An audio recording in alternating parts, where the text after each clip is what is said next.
Hello বন্ধুরা, পূজা কিচেনে সবাইকে স্বাগত। আজ আমি তোমাদের জন্য নিয়ে এসেছি একটি অসাধারণ স্বাদের সুস্বাদু এবং স্বাস্থ্যকর রেসিপি, যেটা খেতেও যেমন মজা, বানানোও তেমনি সোজা। এটা এমন একটা রেসিপি যেটা বানাতে খুব বেশি উপকরণ লাগে না। তো আর দেরি না করে শুরু করা যাক। এর জন্য আমি প্রথমে একটি পটলকে ভালোভাবে ধুয়ে গ্রেট করে নেব। ওই একইভাবে একটি গাজরকেও আমি গ্রেট করে নেব ভালো করে, এবং এরম সাইজের একটা আলু নিয়ে সেই আলুটিকেও ভালোভাবে গ্রেট করে নেব। এইবার ওই গ্রেট করা আলুটিকে ভালোভাবে চটকে ধুয়ে নেব।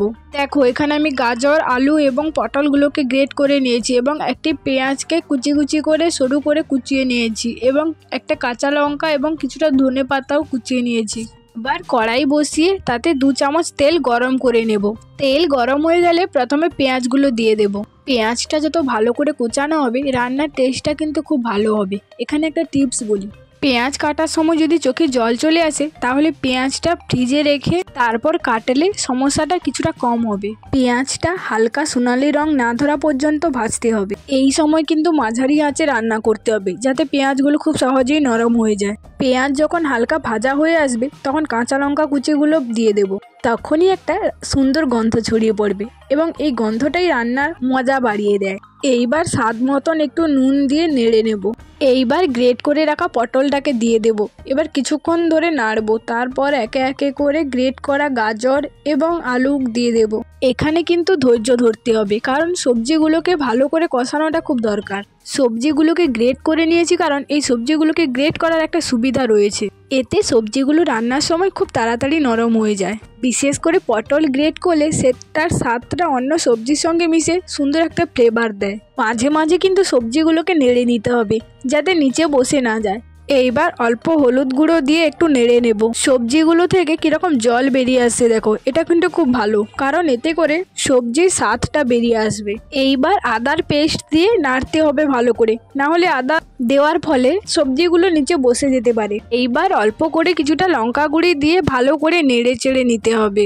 এবার ওই কুচিয়ে রাখা ধনে পাতাগুলো দিয়ে ভালো করে নাড়তে হবে, এবং মশলাটি যখন ভালোভাবে কষা হয়ে যাবে, তখনই স্বাদ আনার জন্য ম্যাগির মশলা এবং চাট মশলা দিয়ে নেড়ে চেড়ে একটি বাটিতে তুলে নেব। এইবার একটি বাটিতে ডিম ফেটিয়ে কিছুটা নুন দিয়ে ভালো করে ডিমটাকে ফেটিয়ে নিতে হবে।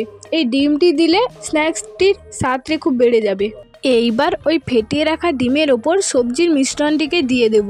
এইবার এখানে একটি ম্যাগি দিয়ে দেব। তোমরা চাইলে এখানে চাউমিনও দিতে পারো, যেটা তোমাদের পছন্দ। এখানে কিন্তু একটা জিনিস খেয়াল রাখতে হবে, ম্যাগি বা চাউমিনটাকে আগে থেকে একটু সেদ্ধ করে নিতে হবে, না হলে ভালোভাবে মিশবে না। এইবার সব কিছুকে একটি কাঁটা চামচের সাহায্যে ভালোভাবে মিশিয়ে নিতে হবে। তোমরা চাইলে এখানে হাত দিয়েও মেশাতে পারো। এবার কড়াইতে আবার সামান্য তেল গরম করব। মিশ্রণ থেকে ছোট ছোট চ্যাপ্টা আকারে কড়াইতে দিয়ে দেব। চাইলে তোমরা এখানে চামচ দিয়েও দিতে পারো। হালকা আঁচে এক পাশ ভালো করে ভাজা হলে উল্টে দিয়ে আরেক পাশটা ভাজবো। বাইরের অংশটা যখন সুন্দরভাবে ক্রিস্পি হয়ে যাবে, তখন বুঝতে হবে যে এটা একদম তৈরি। এই সময় একটা সুন্দর গন্ধ ছড়িয়ে পড়বে, যেটা তোমার বাড়ির সবাইকে কিচেনে টেনে আনবে। বাইরে সুন্দর মচমচে এবং ভেতরে মশলাদার ও নরম এমন টেক্সচার পেলে না খেয়ে থাকা খুবই কঠিন। ব্যাস, গরম গরম তুলে নিয়ে সস বা চাটনির সাথে পরিবেশন করলেই রেডি। বাইরে মচমচে এবং ভেতরে নরম, এমন স্বাদ যে খাবে সেই ফ্যান হয়ে যাবে। তাহলে আর দেরি কেন, এখনই ট্রাই করে ফেলো। এবং রেসিপিটি তোমাদের কেমন লাগলো তা অবশ্যই কমেন্টে জানাতে ভুলবেন না।